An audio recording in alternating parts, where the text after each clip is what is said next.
Hi, my name is Tasha, and I bring you awareness that is a skill acquired simply by having the desire and the courage to seek knowledge hidden from the general public. I have studied with some tremendous teachers that have gone outside the box.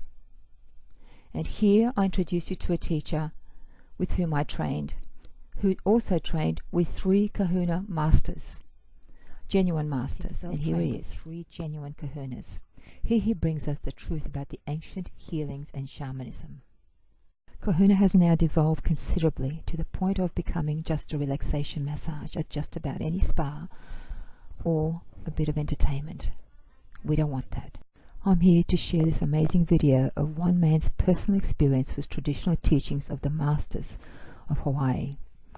In Hawaii, I had the opportunity to spend a lot of time with different people at different times, with different levels of learning and experience.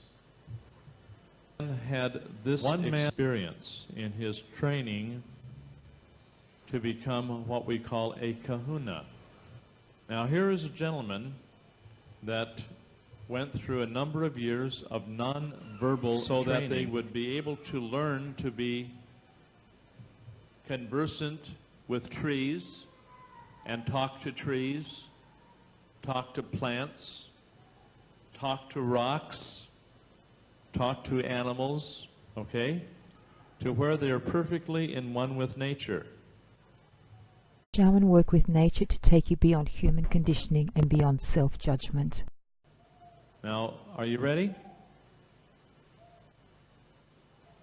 After 3 years of non-verbal training, there were 3 people training to become a kahuna. 2 men, 1 woman. And after 3 years, they came to the time when there was a test of poison. All right? The female kahuna trainee was offered a half a coconut shell full of deadly poison. And she drank it, overcame the effects of the poison, and was fine. Didn't faze her. The second person in line, there's a female kahuna here. The kahuna was here. The female was here. She drank her cup, no problem.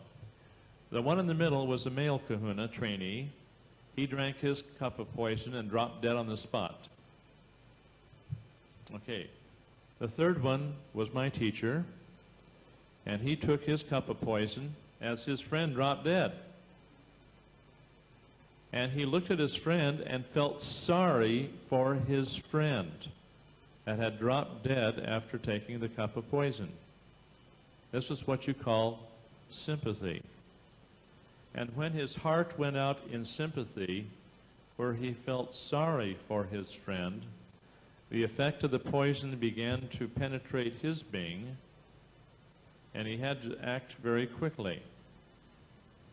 And he had to very quickly switch from sympathy. This is critical. Please pay attention to his words. Too many therapists choose to analyze the problem. This is what happens. People get caught up in controlling and resistance. To empathy. Empathy is understanding that the other person had free will. They didn't exercise it properly. They died. So he very quickly had to shift around to where he felt the poison now, with non-resistance. Listen to my words. And Doug has a story to tell you then.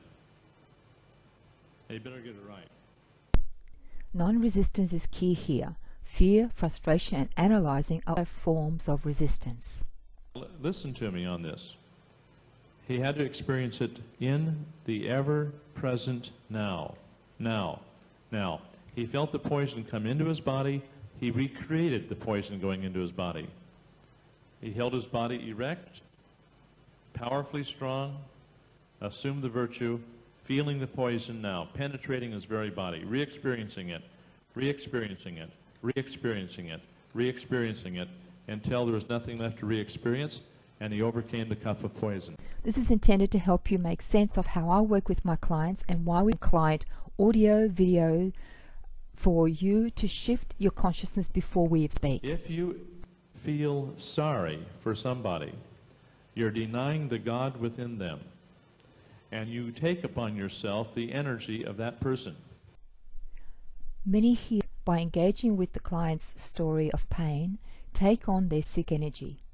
This then affects how they interpret healing, therefore limiting their own progress and that of their clients. That who's sick and dying.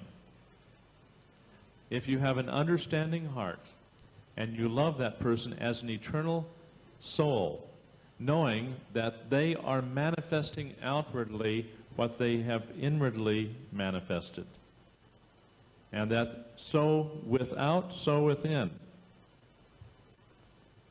For this reason, you'll hear me engaging the client in their transition process. And so if you take a position where you feel sorry for a person who's a cripple, you add to the creation of that crippled condition. However, when you begin to engage in the story of the problem and indulge in the emotional release, that is now referred to shadow work these days, as you are actually adding to their problem, not helping. But when you can see a person as perfect divine order, and there are no mistakes. In your session, connection to your feelings, you will become aware of the universal laws through direct connection to your body's wisdom, which is your memory chip that was born in with you to the plane. When they apply the laws to their body and to their mind, they become gradually totally clear and well of that condition that has besieged them perhaps for many years. And that problem that they have had then becomes their greatest teacher. Now, after this one guy dropped dead, the kahuna walked away, the other two followed him. And about 3.5 to 4 days later, he came back, cradled the dead person in their arm, was like a stuffed toad by that time, you know. He cradled him in, blew the breath of life into him, and he came back to life. This is authentic shamanism. No analyzing, no going back to the problem, just giving life, and no Reiki. It doesn't mix with... But he was told at that time that he did not have the ability to ever become a kahuna, but he could come along with the rest of them since they've been together and complete their training, which would be about another 7-8 years. I hope you're hearing me. Well, after a little while, he got tired of that, and he quit, and he went to another kahuna to get training from him to become a kahuna. And at that time, he went through the test again, failed it, and died. Okay? That's what happened to him. This is not kid stuff we're talking about here.